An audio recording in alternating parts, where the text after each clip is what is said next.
16-year-old Poppy Moore M has consistently got what she needed and carries on with a spoiled life in her LA world. However, she's given MasterCards with limitless equilibriums and encompassed by innumerable holders on. Poppy can't get away from the mounting disappointment she feels with her family circumstance, and she ensures everybody knows it. After a beyond ridiculous trick drives her dad out of line, Poppy is sent off to a Britain/English live-in school.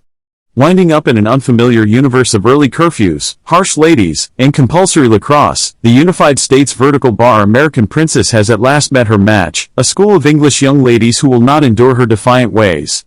Under the careful focus of the school's headmistress and encircled by another friend network, Josie, Kate, Kiki and Drippy, Poppy hesitantly understands her troublemaker conduct will just get her up to this point. However, in light of the fact that she should develop into a fine young woman doesn't mean this wild child will not be going through each awakening hour shaking an exceptionally legitimate framework. Poppy Moore begins nunnery mount as she means to go on her way, or not a chance. Understanding her father's not returning to get her, and having no place to fit in, flatmate Kate tells Poppy she'll need to get herself removed.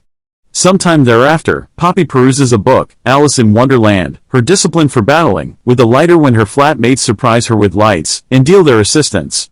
They give their thoughts on how she can get removed, and follow up on them collectively, and let her assume the fault. This brings the young ladies closer, yet Poppy actually needs to leave. At the point when none of the designs to get Poppy removed are working, the young ladies acknowledge they should go full scale and stirred things up around town nearer to home by snogging her child Freddie, which is totally prohibited by the school. As time goes by, Poppy starts to develop genuine relationships with her classmates and gains the respect of some of the teachers. She discovers hidden talents and learns valuable lessons about responsibility and the consequences of her actions. Along the way, she also catches the attention of Freddie, a charming and popular boy at the neighboring boys' school. After some being a tease, Freddie asks Poppy out on the town, during which they kiss. Prior to going out with Freddie, Poppy is so energized she doesn't log off the PC, and runs off. Harriet gets back at Poppy by revising her messages to dearest companion Ruby, and sticks one on the young lady's entryway, proposing that Poppy is simply utilizing them and is faking the fellowship.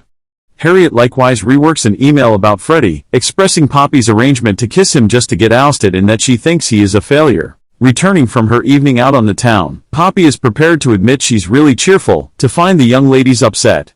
They read the email to her and leave. Upset, Poppy goes to see Freddie, however he has found the email about him likewise and feels deceived. Poppy, with no other person to go to, slips down to the cook's space to utilize the telephone and rings Ruby, who it turns out is dozing. Considerably more alone, Poppy begins playing with her lighter, setting a drapeland. Hearing strides, she rapidly extinguishes the fire and runs off. A couple of moments later, she peers through her window to see a fire, and wakes Kate and the remainder of the school. After the fire is extinguished, Freddie checks out at the harm and thinks that she is lighter. He gives it back to her, declining to pay attention to what occurred. Poppy goes to the headmistress and admits. Poppy likewise asks Mrs. Kingsley to give a letter to Freddie saying sorry and admitting her sentiments about everything. While hanging tight for the honor court which will choose if she ought to be ousted, she finds an image of her mum and the lacrosse crew. Poppy sits with the image when Freddie thinks that she is crying. After a heart-to-heart, they are companions once more. At the honor court, Poppy recounts her story while her flatmates figure out Poppy was out with Freddie when the email was sent, and Harriet was the only one around. Going to the court, they get the entire school to admit they were available at the fire. Harriet then neglects about Poppy's lighter being utilized to light the fire, which just Poppy and Freddie knew about, and coincidentally admits to restarting the fire after Poppy effectively put it out. Poppy is blameless. The film is left off where Harriet is removed, and Poppy will stay at Monastery Mount. In a heartfelt climax, Poppy puts her personal growth to the test as she confronts the consequences of her actions and faces the challenges that lie ahead.